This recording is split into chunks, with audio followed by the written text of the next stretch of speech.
കേന്ദ്ര സർക്കാരിനെതിരെ പ്രതിരോധം തീർത്ത സിപിഐഎം സംസ്ഥാനത്തുടനീളം നടന്ന സിപിഐഎമ്മിന്റെ പ്രതിഷേധ ധർണയിൽ 10,000 പങ്കെടുത്തു. തിരുവനന്തപുരം രാജ്ഭവന് മുന്നിൽ നടന്ന പ്രതിഷേധ മാർച്ച് സിപിഐഎം സംസ്ഥാന സെക്രട്ടറി എം.വി. ഗോവിന്ദൻ മാസ്റ്ററാണ് ഉദ്ഘാടനം ചെയ്തത്.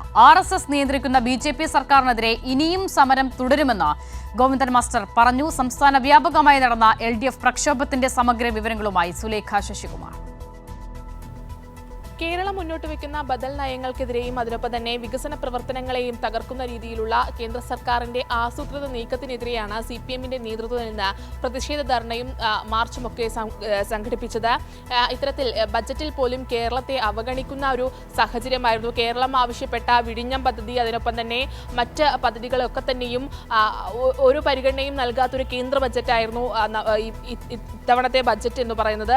ഇത്തരത്തിൽ ഈ കേന്ദ്ര സർക്കാരിന്റെ ഈ ഒരു നിലപാടിനെതിരെയാണ് CPM-ന്റെ ഭാഗത്ത് നിന്ന് ഇത്തരത്തിൽ വലിയ രീതിയിലുള്ള ഒരു പ്രതിഷേധം ഇന്ന് കേരളം കണ്ടത്. വയനാട് ഒഴികെയുള്ള 13 ജില്ലകളിലും ഇത്തരത്തിൽ CPM-ന്റെ നേതൃത്വത്തിൽ കേന്ദ്രഭരണ സ്ഥാപനങ്ങളിലേക്ക് മാർച്ച് നടത്തിയിരുന്നു.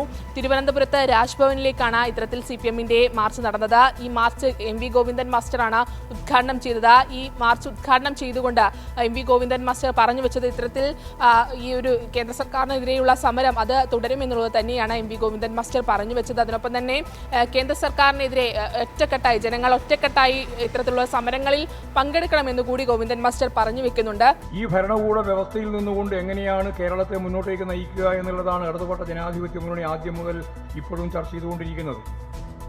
നമുക്കറിയാലോ, ഭരണഘടനാ സ്ഥാപനങ്ങൾ മുഴുവൻ ഇപ്പോഴും മിക്കവാറും RSS-ന്റെയും BJP-യുടെയും കൃത്യമായിട്ടുള്ള താളത്തിന് തുള്ളുന്ന ശക്തിയായിട്ട് മെല്ലെ മെല്ലെ മാറിക്കൊണ്ടിരിക്കുകയാണ്. അപ്പോൾ മെല്ലെ മെല്ലെ പടിപടിയായി ഫാസിസ്റ്റിക് രീതിയിലേക്ക് നീങ്ങാനാണ് ഭരണകൂടം ശ്രമിച്ചുകൊണ്ടിരിക്കുന്നത്.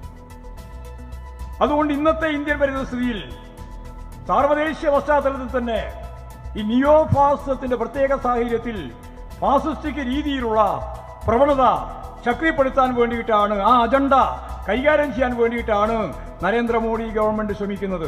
എന്തായാലും വയനാട് ഒഴികെയുള്ള മറ്റ് 13 ജില്ലകളിൽ ഇത്തരത്തിൽ 10,000 മാർച്ചിന്റെയും ധർണയുടെയും ഭാഗമായി പങ്കെടുത്തത്. അതിനൊപ്പം തന്നെ കഴിഞ്ഞ ദിവസങ്ങളിൽ ഒക്കെ തന്നെയും ഏരിയ തലങ്ങളിൽ ഇത്തരത്തിൽ കാൽനട പ്രചരണ ജാഥകൾ നടന്നിരുന്നു. കേരളം എന്താ ഇന്ത്യയിലല്ലേ എന്ന ചോദ്യം ഉയർത്തിക്കൊണ്ടായിരുന്നു CPM-ന്റെ ഭാഗത്തു നിന്നുള്ള ഒരു കാൽനട പ്രചരണ ജാഥയുണ്ടായിരുന്നത്.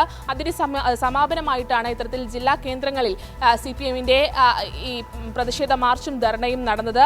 വയനാട്ടിൽ ഇത്തരത്തിൽ ദില്ലിയിൽ പ്രതിഷേധം നടക്കുന്ന ഘട്ടത്തിൽ LDF പ്രതിഷേധം നടക്കുന്ന ഘട്ടത്തിലാണ് വയനാട്ടിൽ ഈ പ്രതിഷേധം ഇന്ന് നടക്കാതിരുന്നത്. അത് മാർച്ച് 4-നായിരിക്കും ഇത്തരത്തിൽ വയനാട്ടിലെ ഈ പ്രതിഷേധം നടക്കുക. അസിത. ശരി, സുലേഖ ശശികുമാറാണ് വിവരങ്ങൾ നൽകിയത്.